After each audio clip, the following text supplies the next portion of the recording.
Wednesday, November 9th, we received this Druthers newspaper in our Canada Post mailbox in Magnetowan. The headline of the newspaper reads, 80 Canadian MDs vaxxed and dead.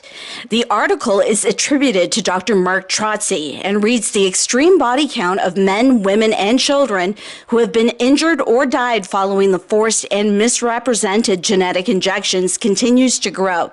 Accompanying the article are the photographs of 80 doctors from across Canada. We decided to look into the accuracy of Druthers and into Dr. Trotsy. So he does have a website, and in what he calls his personal COVID testimony, he writes, researching the World Health Organization of the UN, I learned that the Chinese dictatorship PRC had propped up communist and disreputable Dr. Tedros as the head of the WHO. He also cites dramatic abuse of the Chinese people in their well-timed lockdown, which was filmed and transmitted to the world to create the panic that herded all of us into surrendering our economies and civil rights. He also writes, I learned how Canada's Chief Public Health Officer, Dr. Tam, is also on the Oversight Committee of the WHO with Dr. Tedros, making her, I think, a double agent. He goes on to say he's never seen a case of COVID-19 in his work in ERs. He calls PCR testing misleading, manipulable, and the virus is generally non-fatal and asymptomatic or very mild in most cases. Further research into Dr. Trotsy led me to the website for the College of Physicians and Surgeons of Ontario. I found the following information regarding a pending hearing involving a Dr. Mark Raymond Trotsy.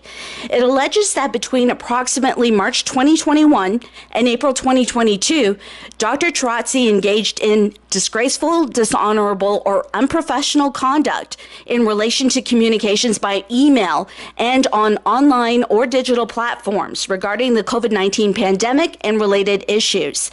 That includes misleading, incorrect, or inflammatory statements about vaccinations, treatments, and public health measures for COVID-19. We contacted the college to confirm whether the writer of this paper and the doctor listed on their website is in fact the same person, and we had a response from a spokesperson. The details, graduation from UWO in 1990 that Dr. Trotsy provides in this piece from Druthers align with the details available on his public profile on our site.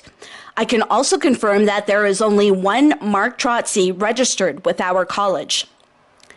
Now, 705blackfly.com can also confirm that Dr. Trotsy has had his practice restricted.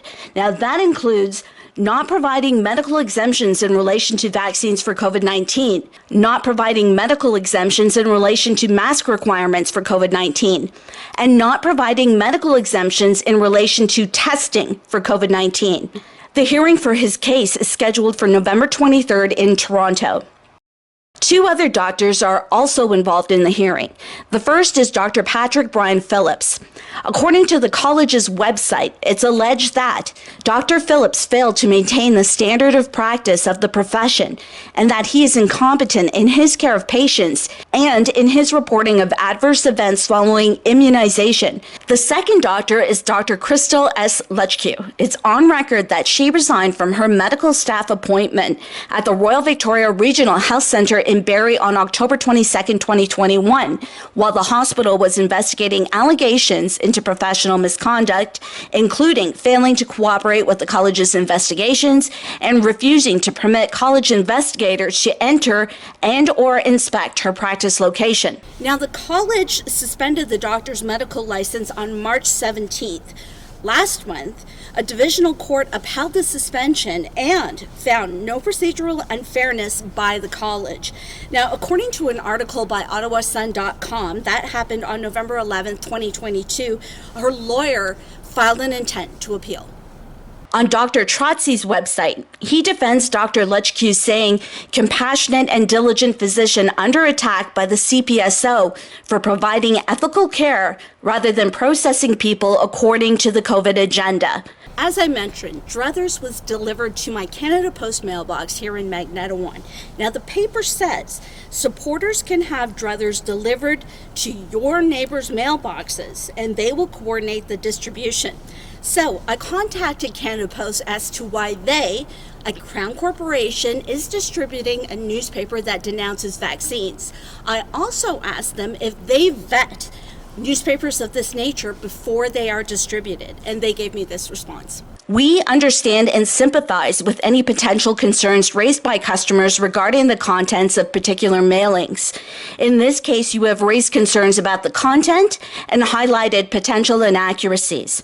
Concerns about the contents of publications should be addressed by the publisher, and customers should reach out to them directly. It's important to remember that there are two sides to this story. The tribunal hearing has not happened yet, and it's only allegations against these doctors. They have not been convicted of anything. It's also important to remember that there are issues at stake here like free speech and whether or not the college actually has the power to impose these regulations. So we did contact Druthers newspaper. We haven't received a response from them just yet, but we will continue to pursue that. Now, in the meantime, the tribunal has offered me the opportunity to view the proceedings on the 23rd, which I will be doing, and I will keep following this story